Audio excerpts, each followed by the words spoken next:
आज हमारा जो टॉपिक है वो एम्प्लॉयमेंट में, जैसे हम लोगों ने इससे पहले देखा था, तो हम लोगों ने लेबर फोर्सेस के बारे में डिस्कशन किया। इसके बाद हमारे पास और भी जो है सेगमेंट, हमने नेशनल इनकम देखा। अब लेबर फोर्स वापस हम आते हैं अनएम्प्लॉयमेंट में और इसके डायमेंशंस देखते हैं। जैसे कि हम लोगों ने देखा था कि गरीबी को हटाने के हमारे पास कुछ तरीके हमारे पास रहे हैं। उधर अनएम्प्लॉयमेंट को दूर करने के अभी क्या तरीके हैं, कौन कौन से तरीके अपनाती है सरकार। तो हम लोगों ने सबसे पहले यहाँ पर अनएम्प्लॉयमेंट देखा था। अनएम्प्लॉयमेंट क्या होता है? तो unemployment percentage unemployed people but a labour force होता है, राइट। तो हमने इसके बारे में यहाँ पर पढ़ा कैसे कैसे जो है इसका सेगमेंट लेकर आया जाता है। पहला हमने ये पढ़ लिया था स्ट्रक्चरल अनएम्प्लॉयमेंट, यानी कि संरचनात्मक बेरोजगारी, जो अर्थव्यवस्था में जो दिक्कतें होती हैं उसके साथ होती है। जैसे मान लीजिए आपके यहाँ आपकी कंट्री की जीडीपी ग्रोथ कम है, इसीलिए मैं इसके बाद रुक गया था और इसके बाद मैं सेकेंड लेवल पे गया। तो अगर आपके यहाँ जीडीपी ग्रोथ कम है, आपकी जो है इकॉनमी अच्छे तरीके से अर्न नहीं कर रही है, पर कैपिटा इनकम पीसीआई, अब आप समझ चुके हैं पर कैपिटा इनकम कम है या उसको पाने के स्रोत कम है, तो धीरे धीरे ये बताता है कि आपके यहाँ स्ट्रक्चरल अनएम्प्लॉयमेंट बहुत ज़्यादा है। उसी तरह आपको ये समझ में आ चुका होगा कि हमारे यहाँ जो है इकोनॉमिक साइकिल्स होती है। मैंने boom, bust, recession, slow down, ये सारी साइकिल्स आपको बताई। अब हम इसके बारे में, इसका सीधा सा मतलब है कि अब हम एक नए तरह के एम्प्लॉयमेंट अनएम्प्लॉयमेंट को पढ़ सकते हैं। क्लियर है? मैंने आपको ये पढ़ा दिया था अनएम्प्लॉयमेंट का बेस, डेमोग्राफी कैसे काम करती है, क्या होता है, वर्कफोर्स किसे कहते हैं, टाइप ऑफ अनएम्प्लॉयमेंट में सबसे पहले मैंने स्ट्रक्चरल अनएम्प्लॉयमेंट बता दिया था, राइट। जहां पर आपको समझ में आ गया होगा कि अगर पॉलिसी खराब है, वेजेस लो हैं, वर्कर्स को जो है वो पर्याप्त मात्रा में स्किल नहीं मिल रही, तो ये साथ हमें दिखाई पड़ता है। लेकिन अब हम आज बात करेंगे second type of cyclic unemployment. चलिए साइक्लिक अनएम्प्लॉयमेंट की बात करते हैं। चक्रीय बेरोजगारी लिखो, चक्रीय बेरोजगारी। तो जैसे हमें समझ में आएगा, अब आपको ज्यादा अच्छे समझ में आएगा कि इकोनॉमी कभी भी स्ट्रेट लाइन नहीं चलती है, इसीलिए मैंने इसको रोका था।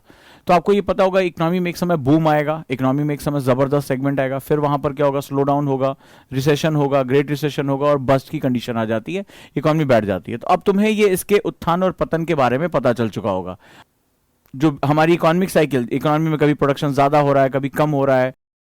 Cyclic trend in the business cycle लिखो, इसका संबंध व्यापार चक्र के साथ जुड़ा होता है, व्यापार चक्र के साथ जुड़ा होता है। तो हमें क्या पता, हमें पता उत्थान पतन लगातार जो है इकोनॉमी, अब आपको समझ में आ चुका होगा इकोनॉमी स्ट्रेट लाइन में नहीं चलती है, साइकिल में चलती। लिखो, when business activity high cyclic employment unemployment low. लिखो, जब व्यापार गतिविधियां तीव्र होती हैं, भाई हम उत्पादन ज्यादा कर रहे हैं, लोगों को ज्यादा नौकरी पर रख रहे हैं, जब व्यापार गतिविधियां ज्यादा होती हैं तो चक्रीय बेरोजगारी कम होती है, तो चक्रीय बेरोजगारी कम होती है।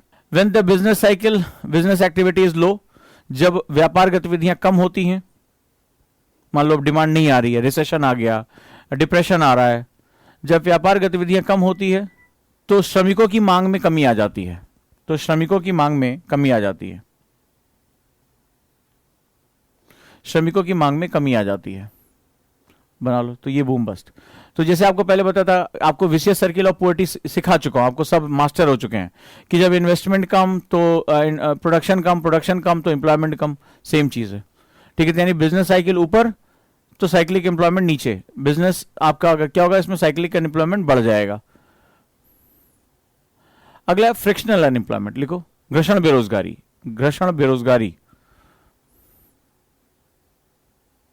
अच्छा, ये फ्रिक्शनल एम्प्लॉयमेंट बड़ा अजीबोगरीब होता है, ये बिहेवियर के साथ भी होता है। होता है क्या, जैसे मान लीजिए आप अभी एक जॉब कर रहे हैं, अच्छी, मान लो 15,000 रुपए की नौकरी आपके पास है, 15,000 रुपए महीने की, आपको कहीं एक अच्छा पैकेज मिल गया। तो अगर आप लोग जॉब करते होंगे तो बोला, वो आपका एम्प्लॉयर बोलता है, जैसे हमारे यहाँ होता है, कब ज्वाइन करोगे? सर अगले हफ्ते ज्वाइन करेंगे। मतलब अभी क्या होगा कि अब आप मान लीजिए आज आपका ट्यूसडे है, आज आपका इंटरव्यू, आपको जॉब ऑफर हो गया, तो बोले सर अगले मंडे से ज्वाइन करेंगे। क्यों? कारण ये होता है, इसलिए होता है क्योंकि अभी आप पिछली जॉब से निकले, थोड़ा रिलैक्स करेंगे, सोचेंगे, समझेंगे, अरेंज करेंगे। तो बीच के 4-5 दिनों में आप कोई भी जॉब में नहीं है। अगर किसी जॉब में नहीं है तो इसका मतलब हो गया ये कौन सा, फ्रिक्शनल एम्प्लॉयमेंट हो गया। देखो, तो ये बहुत निगेटिव नहीं होती है, लोग एक जॉब से दूसरी जॉब स्विच करते समय बीच में ब्रेक लेना चाहते हैं, तो इसकी वजह से होता है। लिखो, due to the people moving between jobs,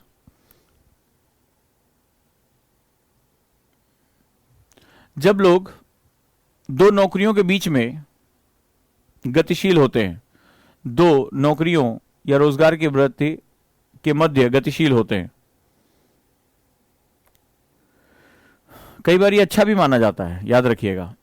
also called transitional unemployment. इसे संक्रमण बेरोजगारी भी कहते हैं, इसे संक्रमण बेरोजगारी भी कहते हैं।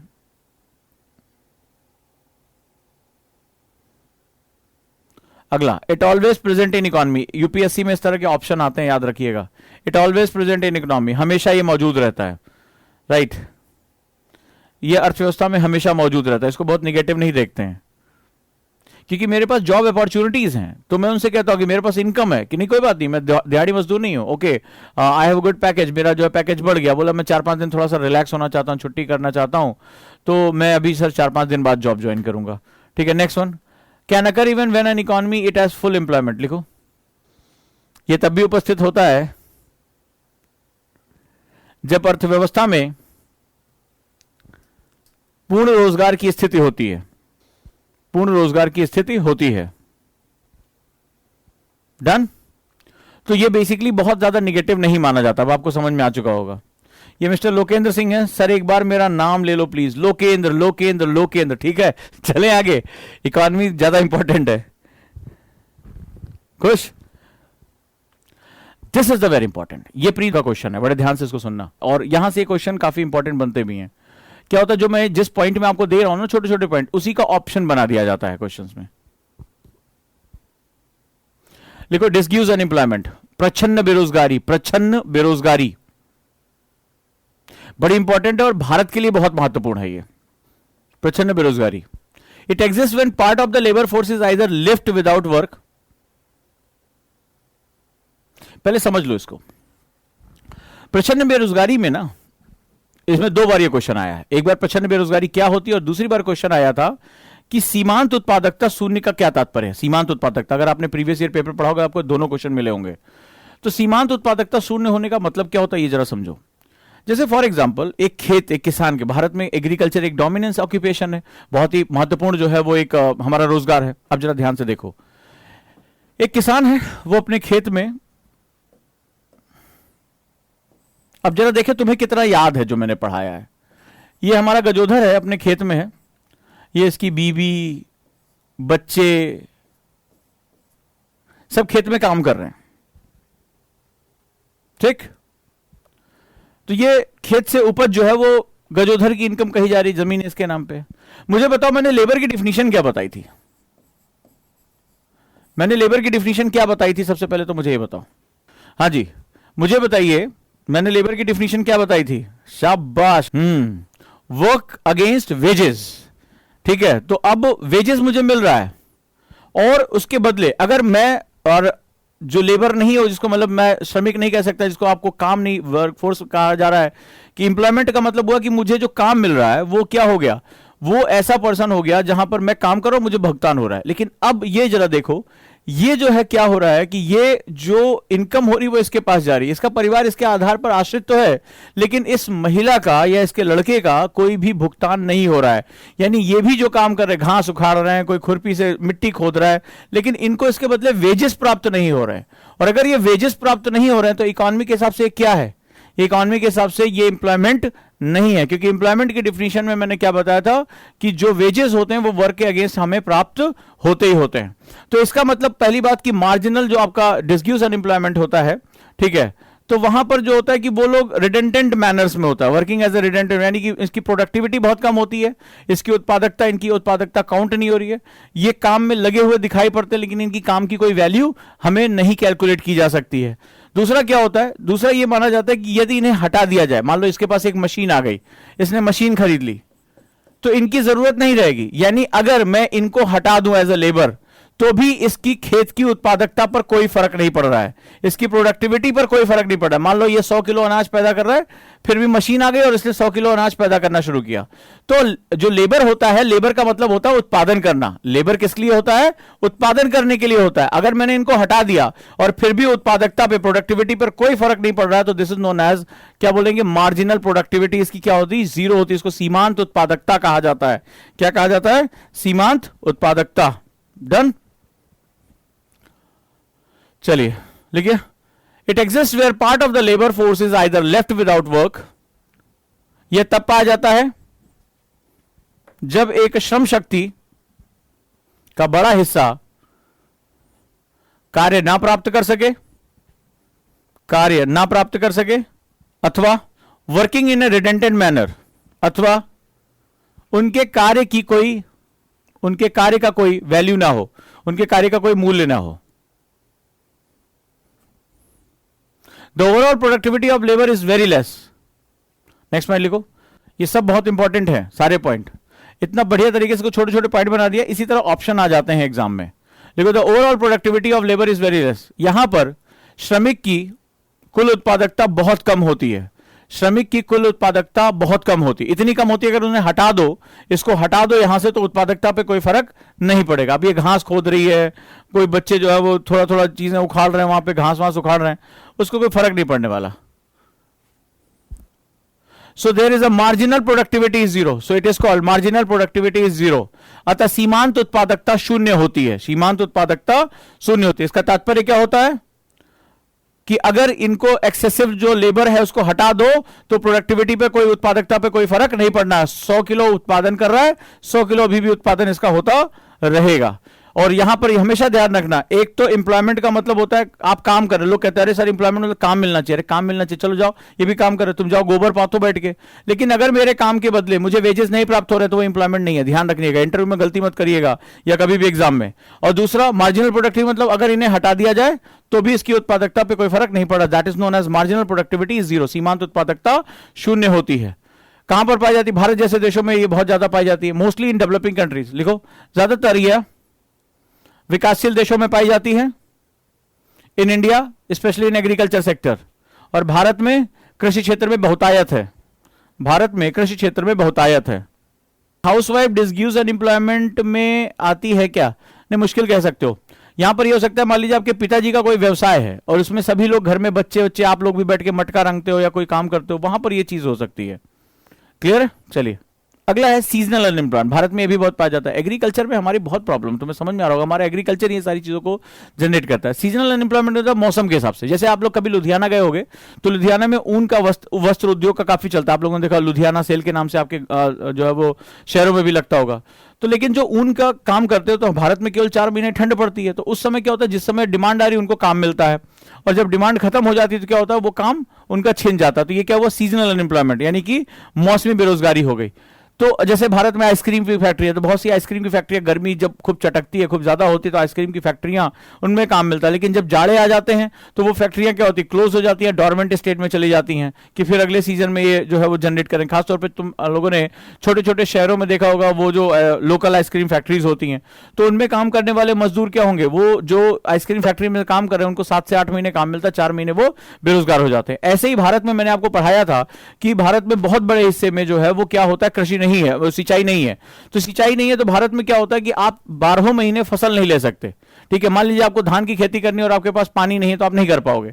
तो हमारे यहाँ बहुत बड़ा किसान का एक वर्ग ऐसा होता है जो 7 से 8 महीने काम तो करता है, लेकिन 3 से 4 महीने उसके पास कोई काम नहीं होता। तुमने देखा होगा शहरों में कभी रिक्शे वालों को पकड़ के पूछना तो क्या होता, तुम देखना कभी बात करना, तुम्हें समाज में तुम्हें इकोनॉमिक्स दिखाई पड़ेगी। बोले भैया, तुमने देखा कई बार रिक्शे वाले भाग जाते हैं, मतलब अपने गांव चले जाते हैं। पूछो क्यों जा रहे हो, क्या बात हो गई? बोले धान की कटाई का मौसम हो रहा है तो चल रहे हैं वहीं गांव पे, जो है वो धान वान कटवाना है, थोड़ा सा साल भर खाने पीने का जुगाड़ हो जाएगा, फिर हम वापस आ जाएंगे शहर। यानी कि जैसे कटाई हो गई, अब हमें पता है कि भाई मेरे क्षेत्र में पानी नहीं उपलब्ध है, ठीक है, मेरे पास सिंचाई नहीं है, तो मैं क्या होगा, अब धान की जब बरसात हो रही है तो मैं जो है धान की खेती कर रहा हूं, पेडी क्रॉप में मैं जा रहा हूं।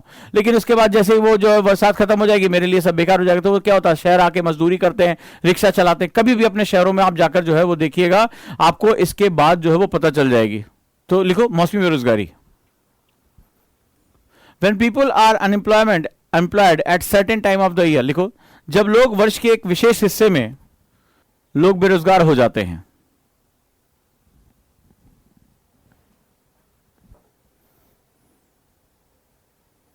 Right, because they work in industries where they are not needed all year round. लिखो क्योंकि वो ऐसे क्षेत्र में काम कर रहे होते हैं, क्योंकि वो ऐसे क्षेत्र में काम कर रहे होते हैं पूरे वर्ष भर उनकी आवश्यकता नहीं होती है, जहां पूरे वर्ष भर उनकी आवश्यकता नहीं होती है। जैसे ऊन इंडस्ट्री में, जैसे हमारे यहां कृषि में इरिगेशन, सिंचाई ना होने से, आइसक्रीम फैक्ट्री में, ऊन उद्योग में, आइसक्रीम उद्योग में, कृषि क्षेत्र में जहां सिंचाई नहीं है। लिखा है कि सर किसान के परिवार वाले खेत में सहयोग नहीं करेंगे तो उसे मजदूरों की आवश्यकता होगी। तुम सेंटिमेंटल ना हुआ करो इतना, ठीक है। इकोनॉमिक्स जो है वो, वेलफेयर इकोनॉमिक्स जो थी वो सेंटिमेंटल थी, इमोशनल थी। क्रूड इकोनॉमिक्स सेंटिमेंटल नहीं होती, इसीलिए तुम्हें क्रूड इकोनॉमिक्स के बाद इसको जोड़ के तुम्हें पढ़ा रहा हूं। यहां पर लेबर की कैलकुलेशन हो रही है, सिर्फ ये मैथमेटिक्स है। Every person is now a mathematics and mathematics has no emotions, ठीक है। तो बहुत, जब मैंने शुरू किया था तो इकोनॉमिक्स को इमोशनल बताया था सब्जेक्ट, कब, जब वेलफेयर इकोनॉमिक्स था। But now this is the complete crude economics where everything is mathematics. We are not thinking about कि उसको किसकी जरूरत होगी, वो काम नहीं सहयोग करेंगे. That is not the thing. तुम सहयोग करो ना करो doesn't matter. अगर तुम सहयोग कर रहे हो, you must need a wage. तुम्हें उसके बदले भुगतान प्राप्त होना चाहिए, क्योंकि अगर ये बात नहीं कर पाओगे तो तुम्हारे एक कानून है, बेगारी कानून। तुम्हें पता है कि बेगार में अगर आप किसी से बिना भुगतान दिए काम कराते तो आपको सजा हो सकती है। तो फिर ये कानून नहीं बनना चाहिए था। क्यों? क्योंकि बोले भैया हम तो सहयोग ले रहे हैं। तो इकोनॉमिक्स में सहयोग जैसी चीज नहीं होती। इकोनॉमिक्स में लेबर की काउंट होती है कि कौन जो कार्य कर रहा है, वह हर व्यक्ति जो कार्य कर रहा है उसके अगर कार्य का भुगतान प्राप्त हो रहा है तो वो जीडीपी और जीएनपी में कैलकुलेट होगा। सिंपल सा फंड है। आपकी मदर आपके लिए खाना बना रही हैं, आपसे कोई भुगतान नहीं ले रही है, पिताजी से कोई भुगतान नहीं ले रही है, तो क्या होगा? उनकी जो इनकम है वो कभी भी जीडीपी जीएनपी में कैलकुलेट नहीं होगी। लेकिन अगर वहीं पर आपने देखा आपके घर में कुक आ रही है या खाना बना रही कोई, उसके बदले आपसे वो कुछ पैसे ले रही है, सो वो उसकी इनकम में कैलकुलेट होगा। दोनों लोग खाना बना रहे हैं, but who are getting the wages, that is a very important factor. अब आप तुम्हें एक चीज पढ़ाते हैं मस्त, एग्जाम में आया हो तुम्हें, जिसको भी ये मेंस में भी आया हुआ, प्री में भी आया हुआ है, फिलिप कर्व के बारे में बात करते हैं। सब कुछ पढ़ा ही दूंगा, सोच रहा हूं तो आगे क्या पढ़ाऊंगा, एनसीईआरटी में सब पढ़ा दे रहा हूं मैं, हद हो गई। पर चलो पढ़ लो। फिलिप कर्व लिखो, फिलिप वक्र। जिसको पता होगा, जिसने प्रीवियस ईयर पेपर देखा होगा उसको पता है, ये मेंस में भी आया हुआ और प्री में भी आया हुआ है। लिखो, किसने डेवलप किया था? Develop by A.W. फिलिप्स। लिखो, इसका विकास, फिलिप वक्र का विकास A.W. फिलिप्स ने किया था। A.W. फिलिप्स। कई बार ये क्वेश्चन आया होगा, कई बार। चलो, state that inflation and employment have a stable and inverse relationship. लिखो, ये कहता है कि महंगाई और बेरोजगारी दोनों में, ये कहता है कि महंगाई और बेरोजगारी दोनों में व्युत्क्रमानुपाती संबंध है।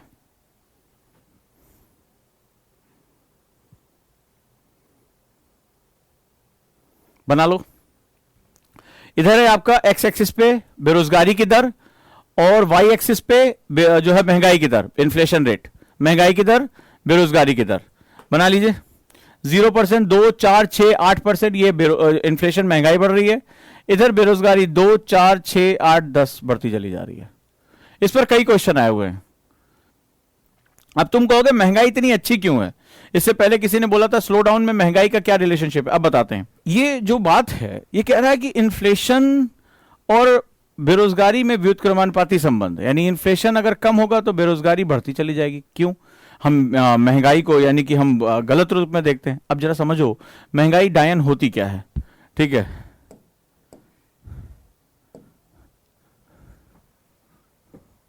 तो जो इन्फ्लेशन होता है इसको हम हमेशा गलत नहीं समझते हैं। Inflation is also very positive. There are 3 type of inflation which is a very important.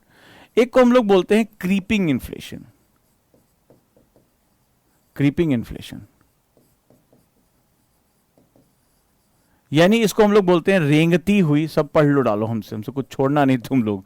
रेंगती हुई, हमारी ये जो चुल हमें कटी रहती है ना कि सब बता दें, रेंगती हुई महंगाई।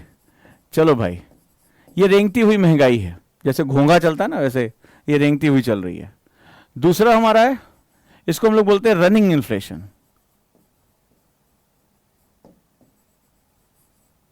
यानी इसको बोलते हैं दौड़ती हुई महंगाई। और तीसरा हमारा होता है गैलोपिंग इन्फ्लेशन।